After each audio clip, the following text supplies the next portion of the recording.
Today, we're going to talk about a single, powerful mathematical idea that actually started out as a bitter personal feud over 100 years ago.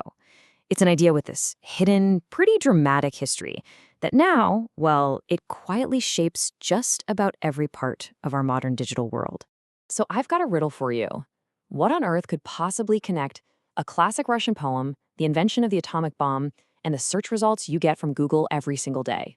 I know, it sounds like a total stretch, but the answer is this one brilliant mathematical concept that we're about to unpack. So to get to the bottom of this, we've got to go back in time to the early 20th century in Russia. We're dropping into the middle of this fierce intellectual rivalry. And this wasn't just some stuffy academic debate.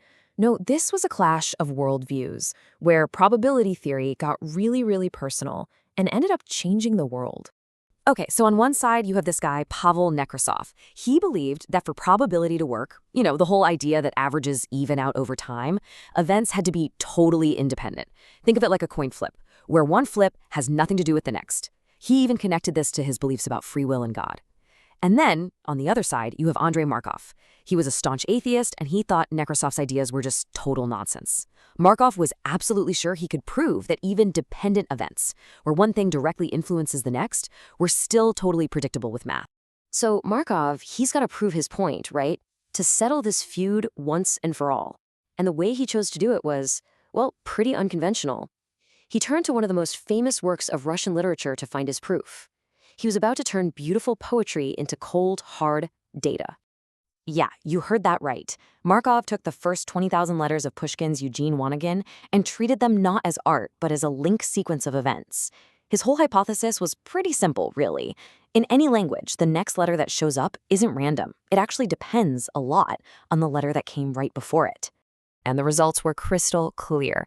If he was looking at a vowel, there was only a tiny 13% chance the next letter would also be a vowel. But there was a massive 87% chance it would be a consonant. And if the current letter was a consonant, well, the odds basically flipped. This was his smoking gun. The letters were obviously dependent on each other, but they followed predictable statistical rules. And just like that, boom, this discovery gave birth to what we now call the Markov chain. It's a model where the chance of what happens next depends only on where you are right now. It has absolutely no memory of how it got there. The past is irrelevant, which is why we call it memoryless.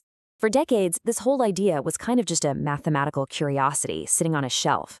But now, let's fast forward to World War II and to the top-secret Manhattan Project, because it's here that Markov's idea found a new and terrifyingly urgent purpose. So there's this brilliant mathematician, Stanislav Ulam, and he's stuck on what sounds like a simple problem. What are the odds of actually winning a game of solitaire? The thing is, the number of possible outcomes is so astronomically huge, you just can't calculate it directly. Then he has this aha moment. He thinks, why bother calculating? I'll just play hundreds of games and count how many I win. It's an approximation, but it works. And back at Los Alamos, he and the legendary John von Neumann realized they can use that exact same thinking to model the ridiculously complex behavior of neutrons in a nuclear core, which they realized was just another Markov chain. And so they needed a name for this new technique. The story goes that Ulam's uncle was a bit of a gambler, and all this random sampling and statistical guesswork reminded him of the famous Monte Carlo casino. So that's what he called it, the Monte Carlo method. The name stuck, and this revolutionary new tool was born. Okay, let's jump ahead one more time to the 1990s. The internet is just exploding, right? It's the Wild West, this chaotic, totally disorganized mess of information. And the race was on to build a search engine that could actually make some sense of it all. Those early search engines like Yahoo, they were pretty basic. They just counted keywords, which meant they were super easy to trick and manipulate. But then a couple of PhD students at Stanford came up with a radical new idea, and it went all the way back to Markov. They decided to treat the entire World Wide Web as one single gigantic Markov chain. Their algorithm was called PageRank, and the idea behind it is actually pretty simple to grasp. Just imagine a random surfer who does nothing but click on links all day. The path that surfer takes through the web, that's a Markov chain. The pages where the surfer ends up spending the most time are, logically, the most important ones. In this model, every single link from one page to another is like a vote of confidence, an endorsement, giving that page authority. And this incredibly elegant idea created a fair and powerful ranking for billions and billions of web pages. And the result of that one idea? Well, Google's parent company, Alphabet, is now worth somewhere around $2 trillion. A multi-trillion-dollar company built on an idea that started in a bitter math feud in Russia over a century ago.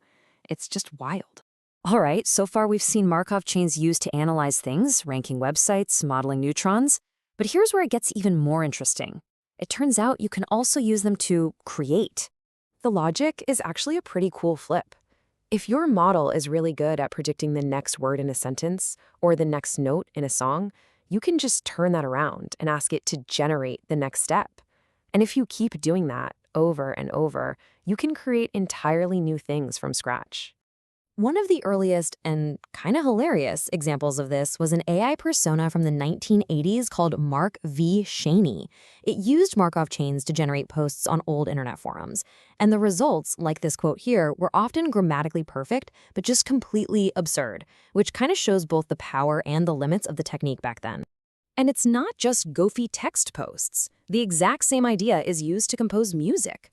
You can analyze a composer's work to learn the probabilities of which notes or chords tend to follow each other and then generate new music in that style.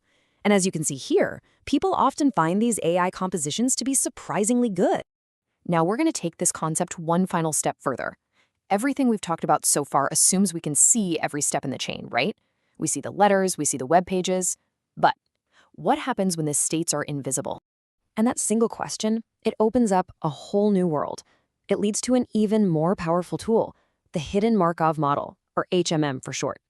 It's built for situations where the thing you really care about is something you can't actually observe directly. Here's the perfect way to think about it. In a standard Markov chain, it's like we can look out the window and see the weather. The states are obvious: sunny, cloudy, rainy. We observe them directly. But in a hidden Markov model, the window is blacked out. We can't see the weather. All we can see is what people outside are wearing. Shorts, jackets, coats. Those are our observations. The HMM's whole job is to look at the clothes and make its best guess about the sequence of hidden weather states that caused people to dress that way. And once you get that hidden state idea, you start seeing it everywhere. HMS are the powerhouse behind speech recognition, inferring the hidden words you spoke from the observable sound waves. They're critical in biology for finding gene sequences in DNA. They're used in finance to model hidden market states like a bull or bear market. And yeah, they're even behind the predictive text on your phone. So when you step back and look at the whole story, it's just incredible. What started as one man's attempt to win an argument in a personal feud has become a fundamental building block of our entire digital world. It's such a simple idea, but with just about infinite power. But all of this leaves us with a fascinating and maybe slightly unnerving question for the future. As today's giant AI models are trained more and more on text that was itself generated by other AIs, could they get caught in a kind of Markovian feedback loop?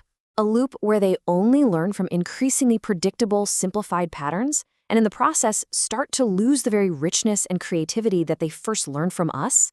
It's definitely something to think about.